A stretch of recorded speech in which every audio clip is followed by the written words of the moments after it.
तो वापस सुहानी रेसलमेनिया की शाम है और पता नहीं बार बार ये खाली रिंग में कैमरा क्यों जूम करते रहते हैं। तो पहले मैच की एंट्रेंस शुरू हुई जो थी द रूलर की, और हम अपने हाथों और कंधों को रोक ही नहीं पाए। ओ वाह, ओ वाह। फिर आए बीस्ट अपनी पावरफुल एंट्रेंस के साथ। You should give that to me. और अनाउंसमेंट में पॉल हेमन का इंट्रोडक्शन। आहा, मैच शुरू हुआ और बहुत जानदार मैच जैसे गॉडजिला और किंग कॉन्ग। इन दो जायंट्स के मैच में शॉकिंगली ओबाफेमी जीत गए।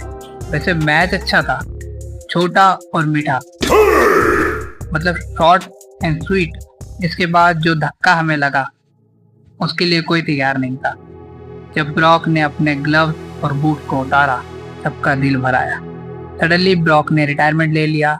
यह देखने के बाद सिर्फ एक ही बात मेरे दिल में आ रही थी, thank you Brock.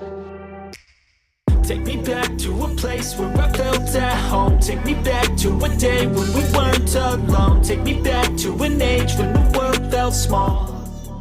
Way back before.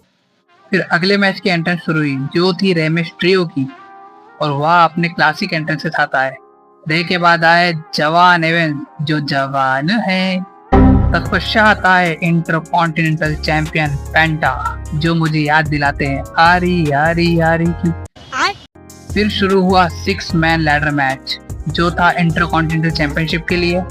अच्छा, बाकी के थी उनके एंट्रेंस तो शुरू में हो गई थी लेकिन दिखाई दी थी।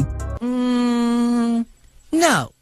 बेचारे ड्रैगन ली सोने के पंख के साथ एंट्रेंस की थी उन्होंने। बाकी क्या हाई फ्लाइंग मैच था। रे मिस्टीरियो ने ड्रैगन ली को क्या सैंडविच 619 मारी और रूसेव ने जवान एवेंस की कमर तोड़ दी। बदले में पेंटा और रे ने टीम बनाकर रूसेव की कमर तोड़ दी। लेकिन ड्रैगन ली द्वारा रे को कैच करके एजे का स्टाइल क्लैश और जेडी का लैडर से स्पेनिश फ्लैश और पेंटा द्वारा लैडर पर मैक्सिकन डिस्ट्रॉयर, जवान भाई का मिडल एयर कटर, पर अंततः पेंटा ने फिर अपनी चैंपियनशिप को रिटेन किया। पर फिर भी एक ही बात है, क्या मैच था। अगला मैच था Sami Zayn versus Trick Williams जो था यूनाइटेड स्टेट चैंपियनशिप के लिए, जहाँ ट्रिक विलियम्स अपनी एंट्रेंस से चलते फिरते व्हाइट कारपेट लग रहे थे। बाकी मैच ठीक ठाक था, सैमी पूरे हिल बने हुए थे। वैसे सैमी ने सिंगर को क्यों मारा यहाँ पर, फिर भी वह मैच जीत नहीं पाए। कोडी से कुछ सीखना चाहिए उनको। इस मैच के विजेता रहे ट्रिक विलियम्स और वो बन गए नए यूएस चैंपियन। फिर ये दो व्यक्तियों ने शायद एप्पल जूस पिया।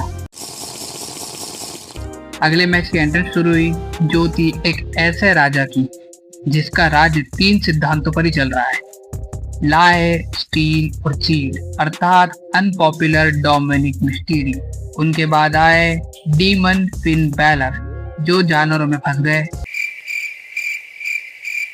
पर फिर भी जिनकी आंखों में देखने पर आपको आपके पाप दिखते हैं, वो आए थे डोमिनिक के पापों को साफ करने। मैच शुरू हुआ और डीमन ने डोमिनिक की क्या धुलाई की। कैंडो स्टिक से मारा, चेयर से मारा, डोमिनिक ने बहुत हाथ पैर मारे पर वो डीमन का बाल भी बाका नहीं कर पाए। डीमन ने टेबल पर कब्जे ग्रास लगाया और डोमिनिक को दिखा दिया कि लाए, चीट और स्टील वाले सिद्धांत डीमन पर काम नहीं करते। तत्पश्चात अगला मैच था रिया रिप्ले वर्सेस जेड कारगिल का जो था डब्ल्यूडब्ल्यूई वुमेन्स चैंपियनशिप के लिए। एंट्रेंस में जेड ने सुनहरी एंट्रेंस की और रिया जब आई तो उनको देख के लग रहा था आज ईओ स्काई के मेकअप आर्टिस्ट ने उनका मेकअप किया है। मैच शुरू हुआ, अच्छा पावरफुल मैच चल रहा था, पर फिर मीचिन आई, उसके बाद बी फैब आई।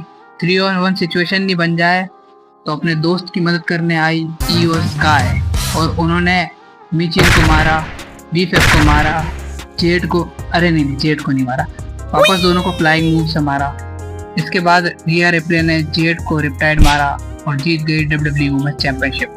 फिर रिंग में जॉन सीना और उनको इंटरप्ट किया द मिज और किट विल्सन ने। देन द मिज और किट विल्सन को इंटरप्ट किया गाय मास्टर गोगो ने। You are guest. अच्छा, ये वो नहीं है, सॉरी, डैन हॉजन ने। अरे ये तो जूनियर डैन हॉजन से। अच्छा, बड़े डैन हॉजन भी हैं। फिर जूनियर डैन हॉजन ने किट विल्सन को दिखाया मौका, डैन हॉजन ने मिस को दिखाया मौका और हमें देखने को मिला 5 नकल सफल हॉजन। हाँ, ये नया मूव है। और जूनियर डैन हॉजन ले गए मिस को और कचरे की तरह फेंक दिया। जॉन सीना भी हंसी नहीं रोक पाया अपनी इसके बाद। अब आया main event, CM Punk versus Roman Reigns world heavyweight championship के लिए, जहां जब रोमन की एंट्रेंस की धुन बजी तो पुरानी हेड ऑफ द टेबल वाली धुन सुनकर और गोल्डन ग्लव देखकर अंदाजा हो गया था जीतने कौन वाला है। दूसरी तरफ सीएम पंक की एंट्रेंस जिसमें धुन बजी तो पता चला आरओएच वाली टीम है, और ड्रोन शॉट देन पूरी एंट्रेंस। लेजेंडरी एंट्रेंसेस के बाद शुरू हुआ रोमन रेंज वर्सेस पंक का मैच, जहां शुरू में ही अंदाजा हो गया था मैच कैसा होने वाला है। फैंस द्वारा let's go Roman CM Punk के चैंट्स लगाए जा रहे थे और मैच भी बहुत अच्छा हो रहा था। फिर रोमन और पंक रिंग से बाहर गए और कुछ देर नहीं बहुत देर तक, और रेफ शायद वो भी कुछ काम से बाहर चला गया होगा क्योंकि काउंट आउट क्या होते हैं। फिर रोमन ने पंक को रिंग पोस्ट पर उल्टा लटका दिया और लगातार 3 सुपर में पंच मारे और स्टील स्टेप से मारा। क्या रोमन डीक्यू से हारना चाहिए था ना? अच्छा, मेन इवेंट था इसलिए जाने दिया। जी हाँ सर। उसके बाद रोमन का स्लीप वाला टॉन्ट और पंक का सुपर पंच और स्पेयर वाला टॉन्ट। फिर पंक ने लो ब्लो भी मारा और एंड में पंक का एक जीटीएस के बाद दूसरे जीटीएस पर एग्जॉस्ट होकर बेहोश होना, रोमन का उसके बाद सुपर स्पेयर लगाना और मैच को जीत जाना और न्यू वर्ल्ड चैंपियन बनना। एक ही शब्द है, एपिक। एक लेजेंडरी मैच जो हमेशा याद रहने वाला है। तो यह था what was that WrestleMania night 2 पर। बाकी आप बताओ अगला व्हाट वाज दैट किस पेपर को बनाया जाए। मिलते हैं अगले व्हाट वाज दैट में।